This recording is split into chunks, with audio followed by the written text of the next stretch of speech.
Hello everyone and welcome back to my show, The Interview. I'm your host, Susan Lee McDonald. Korea is a beautiful country with 4 very distinct seasons, and to take advantage of the incredible fall foliage is to your advantage, especially if you're sightseeing. Today's guest is In-jae. He's a relatively young CEO of a pedicab company. It's a new way to tour Seoul, and it's a great way to take advantage of all the historic and cultural sites. I hope that you're going to get a chance to stay with me for the interview because In-jae has some great ideas of how people should be taking a look at this beautiful city. So join me for the interview. In-jae Lee has brought back rickshaws to downtown Seoul 60 years after their gradual disappearance.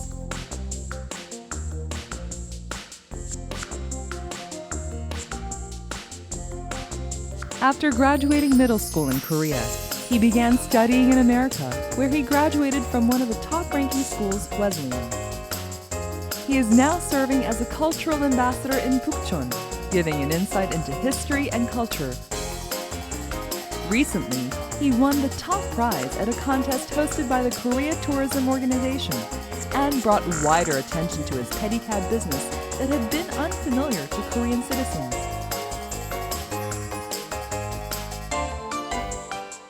Get ready to meet In-jae Lee, the founder of Artee Pedicab, who presents his customers with new memories by delving into the past.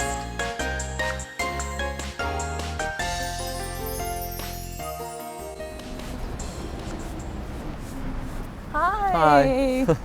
So nice to meet you. Nice to meet you too. How are you? I'm good. How are you? I'm good. I'm so excited to learn all about this. Oh yeah? Yeah. But first of all, this is, what do you call it, a pedicab? Yeah, pedicab Uh-huh. or bike, tricycle. Yeah, like a bike rickshaw kind Yeah, of thing? bike rickshaw. Very cool. Wow. Tell me all about your pedicab. This looks like it's a lot of fun to ride. Yeah. Yeah, it's basically a pedal-powered bike. That can carry people. Yeah. We bike around downtown Seoul, carrying people here to there and giving tours. That's so cool. So is this just like a regular bike, or are there some modifications that you've done here? It's a regular bike with Yeah. a big seat, pretty much. There's I don't know, we got a bell. Oh, that's cute. we got gear changers like any other bike, Okay. and we have hydraulic brakes so that you need good brakes.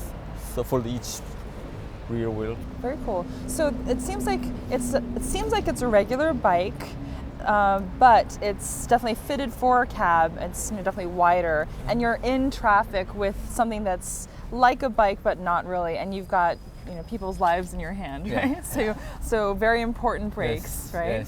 Yes. And very important for your drivers to be trained. Yeah, it's extremely important. Very cool. So with your wonderful training, Okay. may I try this, or can you show sure, I can me show you. what I need to do? Sure. So I told you the left brake is more important. Okay. You can lock it when you don't move. Okay. See, it's not moving. Right, now we're gonna do Narrowness test, yeah. okay, to see how narrowly I can drive this pedicab through like traffic and whatnot. Okay. So I'm going to make it narrow every time you pass, Okay. and as narrow as you can get at the end. Got it.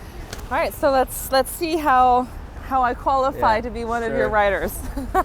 So I'm just gonna Wanna- ride around and then I'll come back Okay. this way. Okay. So wish me luck. All right.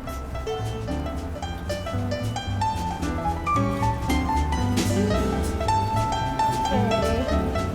Yay! Okay, here we go.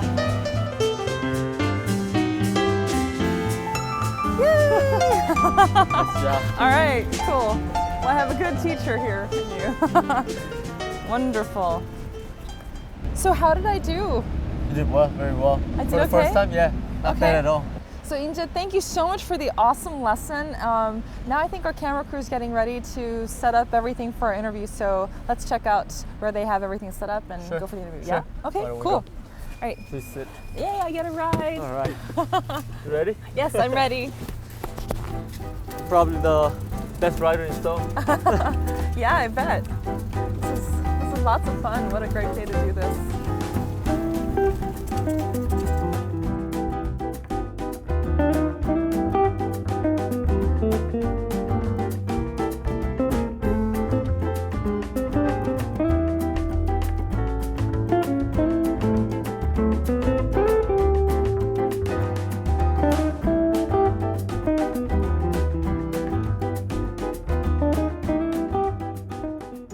was just so much fun to learn how to ride the pedicab. I'm happy that you did. Yeah, it was lots of fun. So how did I do? From your expert opinion, how was my first time? I'm not lying, you did very well for the first time. Really? Because we have people who've been working here for many months, but in the first time, they weren't as good as you. Really? Today, so do I have a possible career as a pedicab rider? Yeah, we actually needed some female drivers too. Really? Yeah. So maybe for a part-time I can do something like that, Come by on the weekend. So tell me about your company a little bit more now. How many people would you say you have as customers on like a weekly basis? Weekly? 900 people as customers. Really? Sometimes when we are short, low, 500. But on a good day, one bike usually gets about 10 teams more. Wow. Yeah. That's a lot, yeah? That's a lot. So how do people find out about you? This was non-existent. So that's what I was thinking before I was starting. If I do this, this could be something very different from what everybody else has been doing. And I actually doubt myself if this would be possible. Because there's other cars on the road and I don't know what people would think about it. So I think when I started, it was more like an experiment that I wanted to try. So we only had 2 bikes and I wanted to see what's going to happen. So I wouldn't call it a business when we were just trying out with 2 bikes last year. I think we did well. Yeah. I think we're doing okay. People are generally happy with what we do and acceptable so far.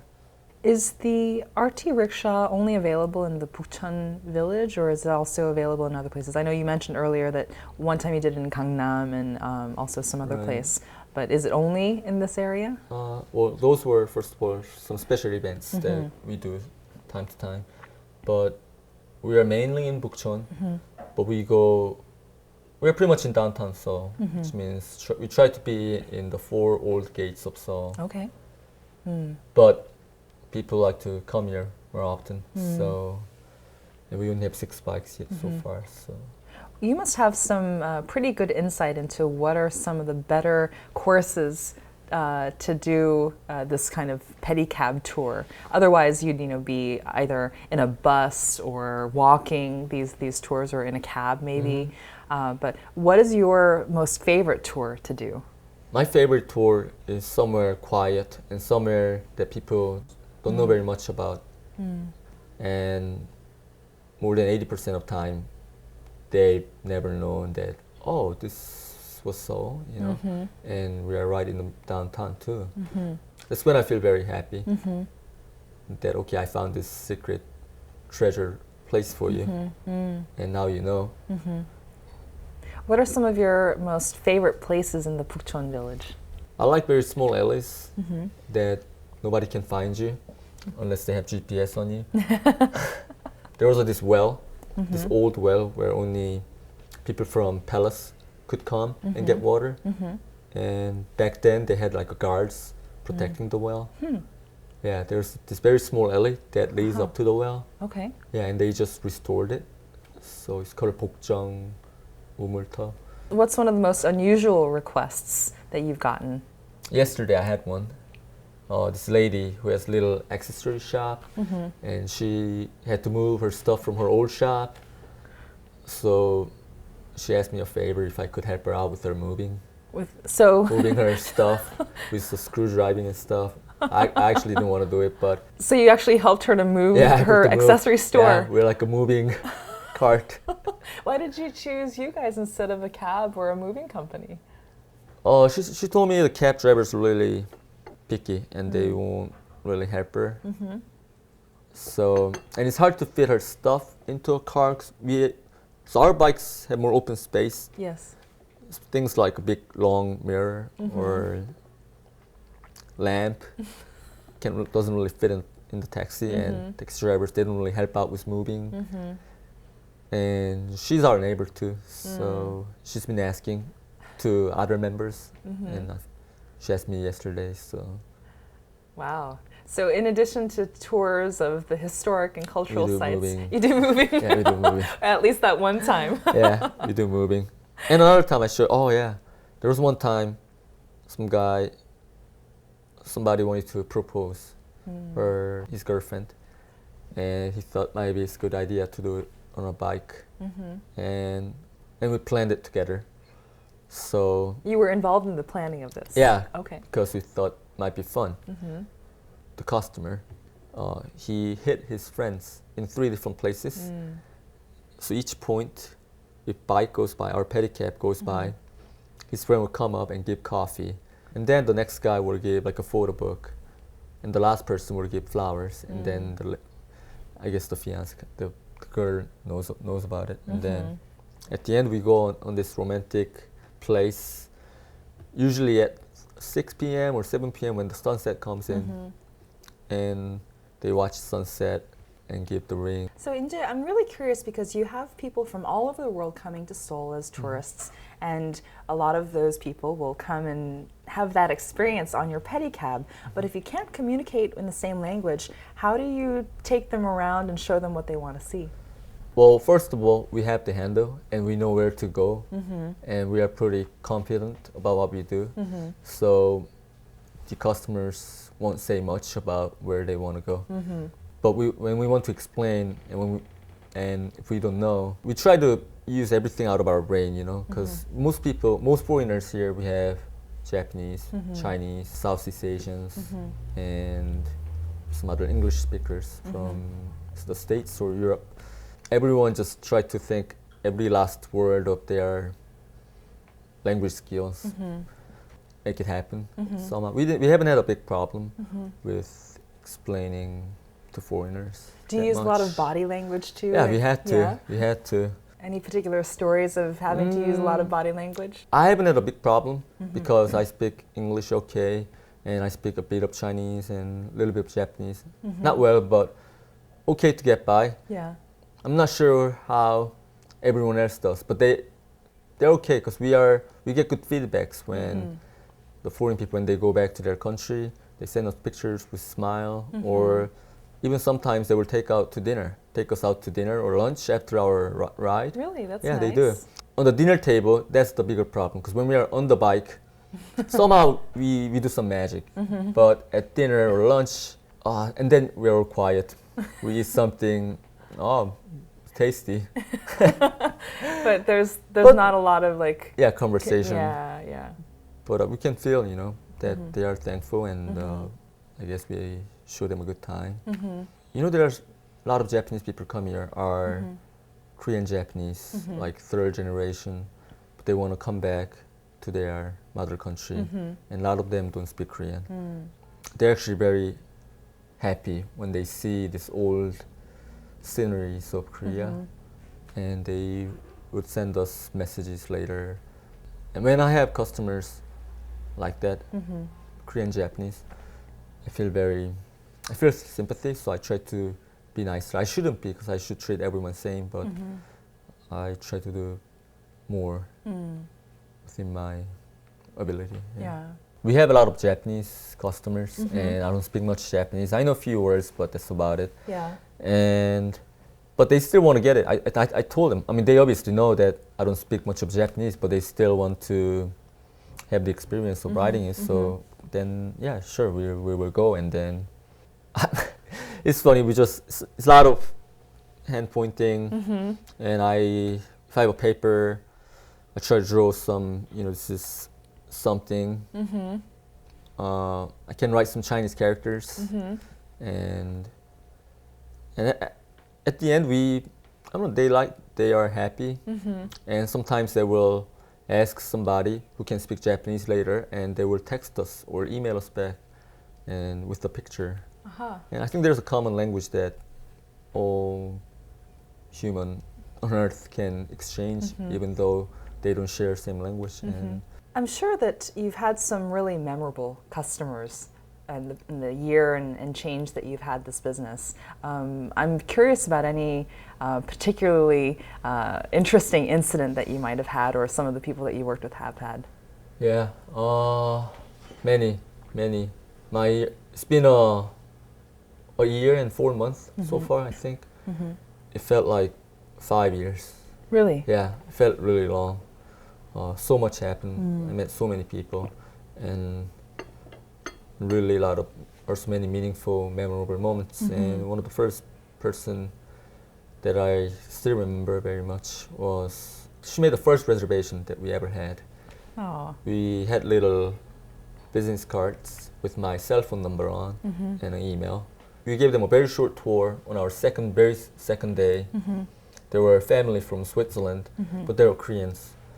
And they maybe had 10, 15 minutes of a tour. And then they were very generous on their tips. A few days later, we got an email from them that so it was 4 people and it was like 2 moms and two daughters. And one of the daughters was having a birthday next day.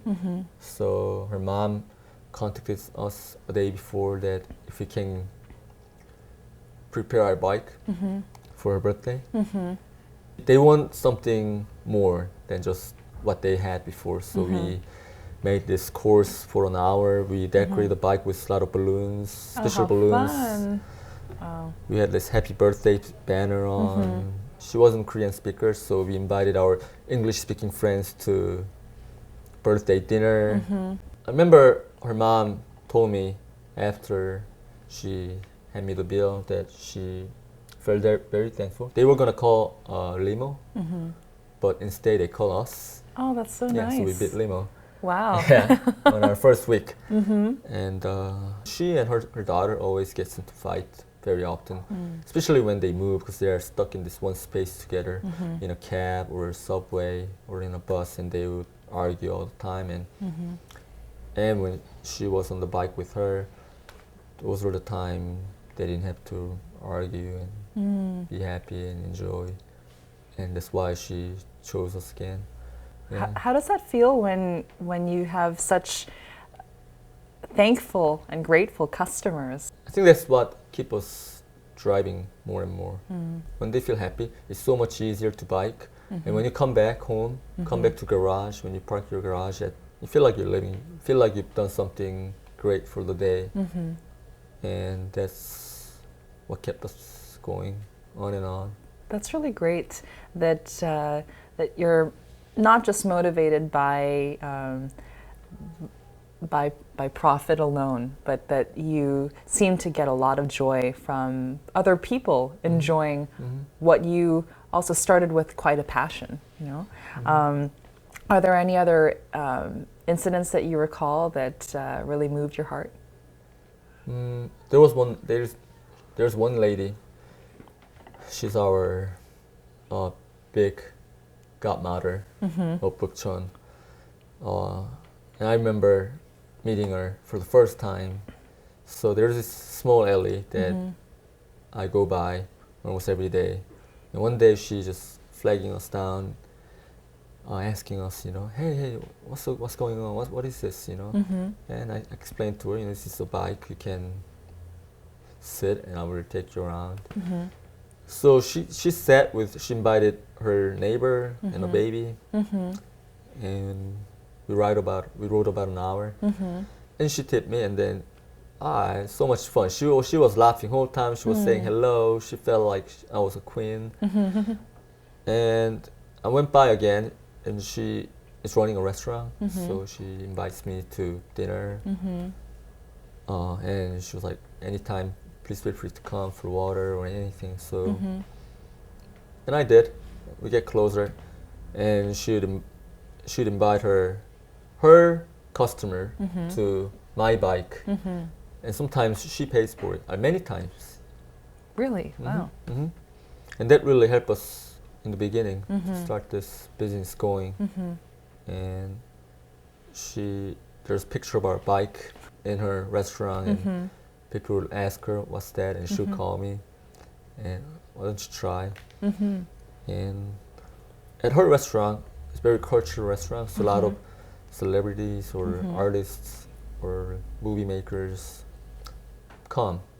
And What type of food does she serve there? It's also very unique food. She has traditional Korean bibimbap, tteokguk, but in her style, she has her own style of food that you're not gonna find anywhere in Korea. So she has her regulars, and one of the regular came. She's actually a play actress. She's an actress, and she really liked it. And she happened to sleep over at her friend's house, who was also quite a bit celebrity. Her name is Oh Young-sim. Okay. And then she listened to her friend's story, and she thought it was interesting. Next day, she invited me and my friend to her concert, small concert. And Very cool. she let us introduce ourselves almost half the time of her show. And we were able to hand out our cards to hundreds of people, and then I think that was a big turning point for us. Wow. It seems like not only are you interested in doing kind of the pedicab business, but you also have a special performance that's coming up. What's that about? We were able to meet these artists who like to play music, and we invited them on our bike because you get more attention if you're on this bike. So we organized this moving concert. So we had this rather unknown but very skilled musicians on our bike, and we will do this moving concert. So we'll move very slow to Insadong, Bukchon areas where there are a lot of people. And there was drum player on side, and there's another guy playing ukulele and singing. We did that in June, July.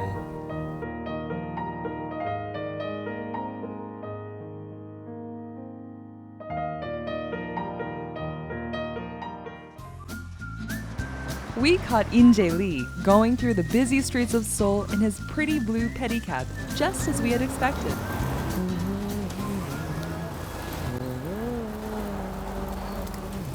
안녕하세요. It's not unusual for him to talk to strangers and greet them with his friendly smile. Hello. How are you? We usually do an hour tour around Buchon. How much? We do an hour tour is 25,000 won per person. So it will be 50,000 won per two people. Yeah, that sounds good. Yeah, sure. Okay, please have fun. His Artee Pedicab isn't simply a means of transportation. It provides a fun and memorable experience to the riders while they learn about the history and culture of Korea. Have you guys been around this area of Bukchon before? No. We had like a 10-minute walk before this, but yeah, we didn't really see much. Oh, cool. So this area is called Bukchon. This was the center of old Seoul. But the new Seoul is a lot bigger. It's not really center anymore. Traditional Korean style house. Everywhere, hanok. Yeah, the hanok. In-jae Lee learned about those secrets of Buchon from those who had lived there for decades and is now sharing with many others who hop onto his pedicab. Yeah, it's beautiful. Trees are amazing. We're gonna turn around and take your picture. Can you come out a little bit? It's kinda, yeah. 1, 2. Perfect. Thank you. Yeah, so that's one palace. Maybe you went there yesterday, right? There's another one over there. He doesn't miss a single detail, especially when he's with foreign tourists, to make sure they take home a lot of memories of Korea. His bright smile and energy put his customers at ease every time. Just the palace on that side, and the stream. They had the Lantern Festival. Yeah, Went to see. we That was nice. A lot of people, right? Massive queue. Yeah, like 20 minutes we queued. That was good. Yeah, I see everyone has a nice car here.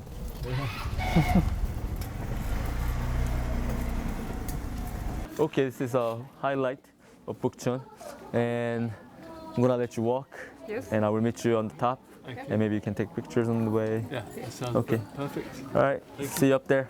See you there. Have a good cycle. Thanks.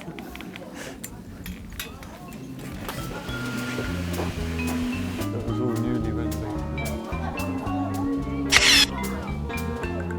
The couple walked up the hill slowly, capturing the picturesque scenery of the traditional Korean houses in their minds and on film.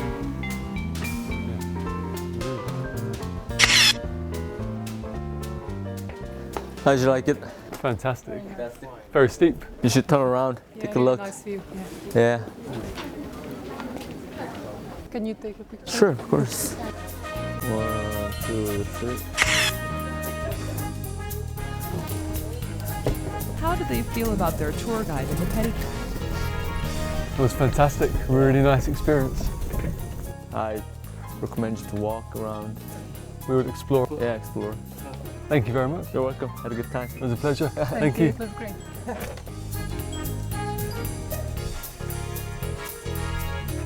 He's very friendly professional services for us. It was easy decision to jump in the bike. I think it was very comfortable, and it was really nice that he gave us a little bit of information at every spot he stopped. And I think we'll miss him very much.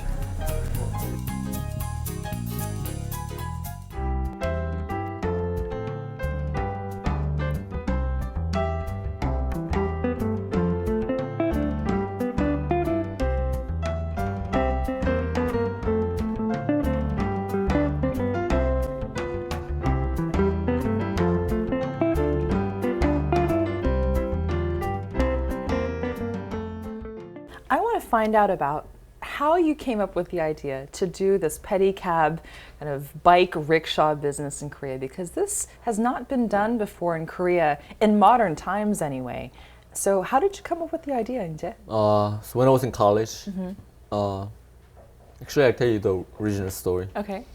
There was one time, I don't know exactly, but sometime in college I liked this girl. And she had a sister, very young sister who was handicapped. The family came to campus one day, and then I gave the younger sister who was handicapped on a wheelchair a ride. I tied my bike to her wheelchair, and somehow we rode around campus. And our campus is quite pretty. And you went to Wesleyan, yes? Wesleyan in Connecticut. And if you're on a car, you don't get to see the campus. So we rode on a bike slowly. And she really liked it. Wow. And I actually did that for the girl to impress. But I had a good time. At the end, I was very happy to see the younger sister that was there. And then my best friend from high school has been telling me about this pedicab that he's been doing in Boston. Yeah, I remember when I was in Boston, I've seen a couple people do Yeah. pedicab stuff. Yeah. I decided to try for one summer In Boston? in Boston. Okay. And I had an amazing time. I had a lot of fun. You meet a lot of people. And I actually got an interview through Pedicab one time too, for some other job. So that was very interesting. And and then I came back home, Korea, and I got a job.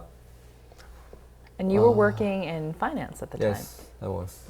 Maybe 6 months, 8 months after I got my first job out of college, I got used to it. I mean, it was okay. My job was pretty good. I have no complaints. But my office is right in the downtown, near City Hall.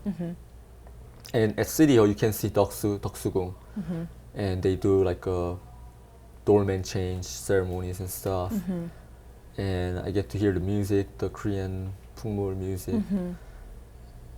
And that was when maybe pedicab could be good, because there's a little alley that leads to Jongno. Yes. And it's quite pretty there. It's very famous dating course. Yes. So that was in my mind. And then I was talking to Vinny, my friend who first introduced me to pedicab. And he's an American guy? He's an American guy. Okay. And I just threw out, maybe one day we can do this in Seoul. And then a month later, we've been exchanging emails. I wanted to do it before it's too late. And I found out that nobody else was doing it. I told my boss at my finance company, I want to start this. And he didn't understand what it was. That was your boss's reaction. What was your family's reaction? When you said that you were leaving this cushy financial job, what was their reaction? I was thinking, because when I was in high school, after they sent me to States for 2 years, 3 years, I told them I wanted to be a fisherman. And they were surprised. So since they know me, I thought it'd be okay. So I kind of hinted them, maybe I could have done this. Maybe I can do this. But I didn't tell them when I left company for about a month. Yeah. So your parents didn't know that you Yeah. left the company. Yeah. They didn't know. At that time I was living home with my parents, and then so I had to pretend that I was going to work for about a month. That's kind of a difficult act to pull off. How did you do that? I just pretended I'm really busy in the morning. And during that month that you were pretending to go to the financial company, what were you actually doing? So I had another office. I rented an office in somewhere else.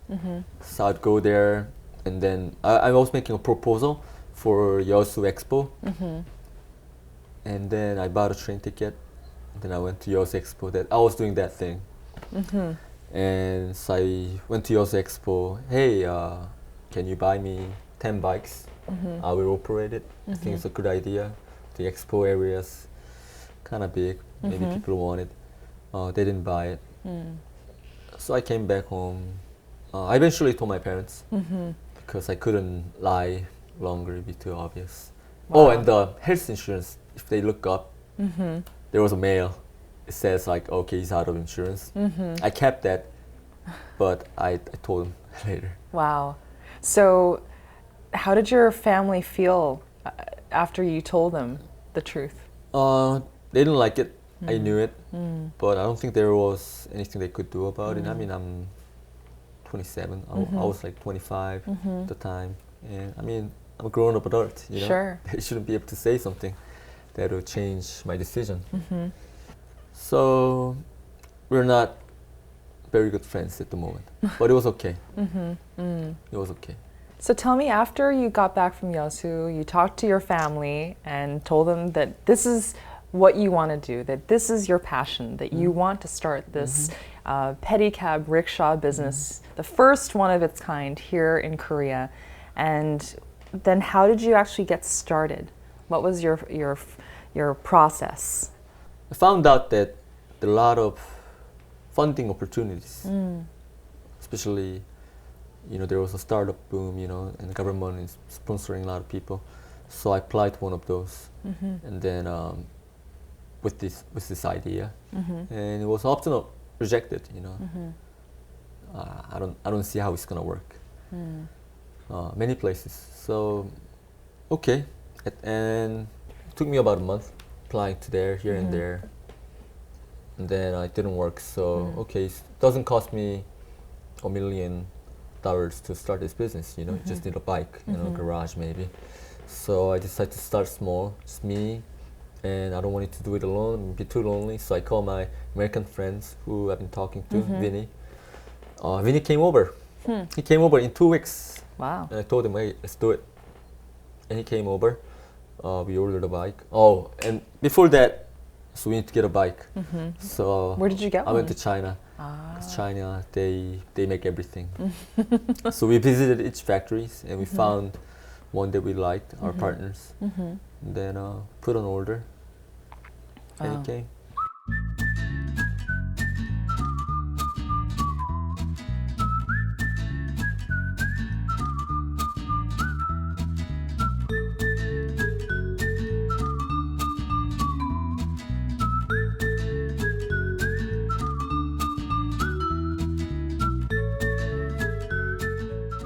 You've also been savvy enough to enter into certain contests, and you won recently a top prize for the Creative Tourism Contest. And tell me more about that. Early this year, we were applying to a lot of funding contests because there are a lot of them. And we found this Creative Tourism Contest, and we thought they would fit us. So we just told them what we've done and what we'd like to do and how people like to be on our bikes, and we won. Fortunately, we won. That's fantastic. Congratulations. Thank you. Thanks very much. So now we get funding from government, and we're actually very happy because that was the first time we felt that we were finally acknowledged by some legitimate institution, and it was government, and that really boosts everyone's motivation to work harder and change things to. Sure. Well, it must feel like you are kind of legitimized. I mean, of Yeah. course, you have a proper business and you have the license and all of that, but to have funding directly from the government to kind of acknowledge that you are worthy of being a tour operator and that this is a worthy investment for the government because they see the potential with what you have. That must feel really good. Yeah, very good. Yeah. Because everything that we've done, we felt like we're not in the mainstream, So, since we've started, we never thought that we were in the mainstream of the business or mainstream of anything. But now, since we won this award from government, we're recognized by government and the public, and that gave us more energy to grow this bigger and make it into the mainstream while keeping our non-mainstream spirit. Yeah, yeah. How many customers have you had so far? We had over about 8,000, more than 8,000 people. Wow. So when you were in college and that experience, that summer in Boston where you were a rickshaw pedicab driver, really left such an impression that you left your job in finance to be able to do this here in Korea, the first pedicab company in Korea ever. And I imagine that there might have been a lot of great things that have happened in the past year and a half, but also a lot of challenges too. What are some of the biggest challenges that you faced in this business?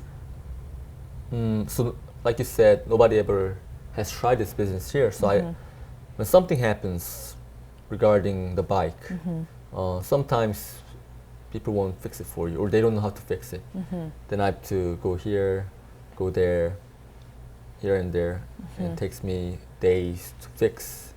And when we had two bikes, if one bike's broken, it's hard for the other person to just go by himself. And during our first days of operating, riding, it was hard to tell people what it was for. And we just didn't know how to get people on the bike or market, promote, charge, how to decide our fares and everything. And so we just had to learn from scratch almost everything. I don't know if you call that tough, but maybe that was because we are doing something that's not written in the book at all. And we are making rules and everything from the ground. And I think that's what people we have had people who were willing to help us because we're so unprofessional in everything. So they want to, this guy just needs some help. Yes, I want to see what I can do.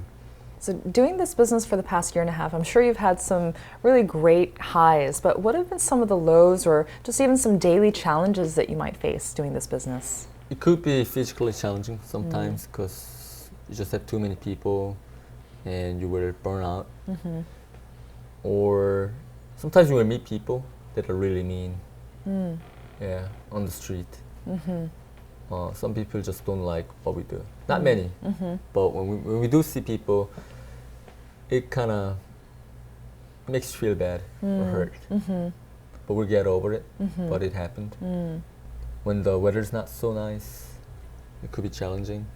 We usually don't operate when it pours. Yeah. I imagine that it could be a little dangerous too on the roads. Yeah. So we try not to do that. I think the hardest part is to have people, our riders, to have them happy enough to get out frequently and do the ride with the joy. And I think if we are able to do that constantly, then we are gonna be in a good shape. So I hear that you're trying to establish a rickshaw pedicab system, like something that's similar to a safety manual, and I'd love to hear a little bit more about that. Sure. So we are very conscious of what could possibly happen to us. I mean, we should open all the possibilities, and I think we should try to do our best to prevent what could possibly hurt us. I had chance to see and learn it from my experience in Boston. And also we looked up other cities' regulations and clause from Europe and the States, and they are very detailed clause. Every city has a little bit different, but Sure, because there are buses on the road, there are cars, trucks, bicycles, pedestrians, and you're another form of transportation too. Yes.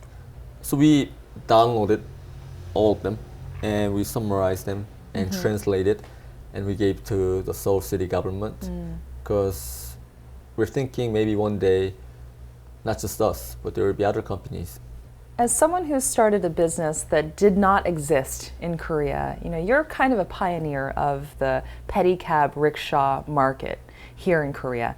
And I'm curious what you hope for the pedicab market going forward. Do you plan to expand it further? Do you see that there might be some fierce competition in the future? Because the more and more people find out about it and they know that you're doing well, you know, people will want to step into this business too. I don't really care about competition or not. There might be, I don't know, who knows. But if we focus on just what we do well, how we're gonna ride with more joy and how we satisfy people that we meet, we decide to focus. So there was one day, you know, everybody sit down, like, why are we doing this? And none of us come here because somebody forced them to. We all came here on our own will, and there must have been some part that we like about this job.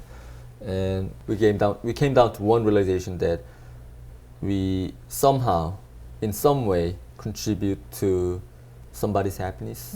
Could be our customer, or could be somebody we run by, because we say hi, they will smile. It could be, that could make their day, you know, because that can happen to me too. Sure. And if you think that way, things get easier, and they will kind of give you big direction or guideline of our thinking and acts. That's what we're trying to think, but we don't try to think too much about what other people will do or think or that.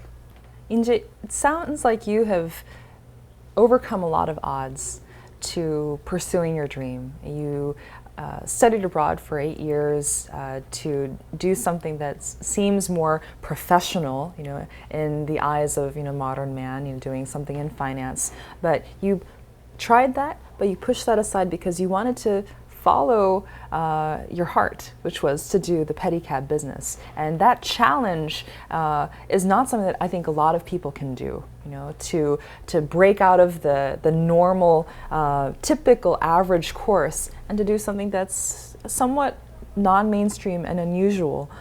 And if you could give advice to people who want to follow their dream and want to go non-mainstream, what kind of advice would you give them? And is there something that maybe someone said to you when you were younger that helped you to choose this path? I think everyone has interest in something or something that they like to do or haven't tried. And if you really like to follow, so people talk about passion, you know, how you can be passionate about something, then let's say you give a shot, you know, quit your job or you really focus on your passion. And I think it's really hard to keep up. You could start rather easily, but I think during the course of the time when you try to break the odd and pursue to each stage, it's gonna be tough. I think you're gonna face so many different challenges that will just push you down every time. So I think that's why people talk about passion. If you are really passionate about something, for me about my bike pedicab business, then you need to be able to thank small things in your life. We have one writer whom I recruited in March, and he's become the best writer of all. And he speaks poem toward the end of his ride to all his customers. The poem goes, I think it's a pretty famous poem, goes sing as no one's listening, dance like nobody's watching you, and goes live as tomorrow's your last day. And if you can somehow manage yourself to think that way, then you would probably want to pursue your dream or passion and continue it. I love the perspective that you have, because it's not just a job. It sounds like it's what you love to do, and that you find great meaning in what you do. And isn't that, at the end of the day, we want to be able to feel like we're giving back, that we feel like our lives have meaning. And this is a way that you're choosing to find meaning and give meaning to the world. So In-jae, last but not least, what does the Artee Pedicab mean to you? For me, it's like an island, unattended by anybody yet, and I myself and my colleagues or people with similar minds would come and build things in our own way, the way that he or she wanted to try but haven't been able to. But here in Artee Island, you can make your house in your own way, you can teach music in your own way, and see how it will go. So I don't know how Artee will become. I don't know if we'll be a bike company forever. Might change, but I want it to be a place where you get a shot and try something, because that's what I did too. It shouldn't just be me, but a lot of other people. I hope Artee is a place where you can express or implement imaginations and thoughts into reality, or you don't have to worry about other people's eye or what other people think. I hope we will be able to do that. That's all. Well, I wish you the best of luck. It seems to me that with your passion and with your can-do spirit, that anything that you put your mind to, you'll be able to do regardless of what the odds are. And whatever you don't know, you'll learn along the way. Yeah. Well, thank you so much again for being with me on the interview. And I can't wait to get on to one of your pedicabs again. Oh, sure. Awesome. Thanks for having me.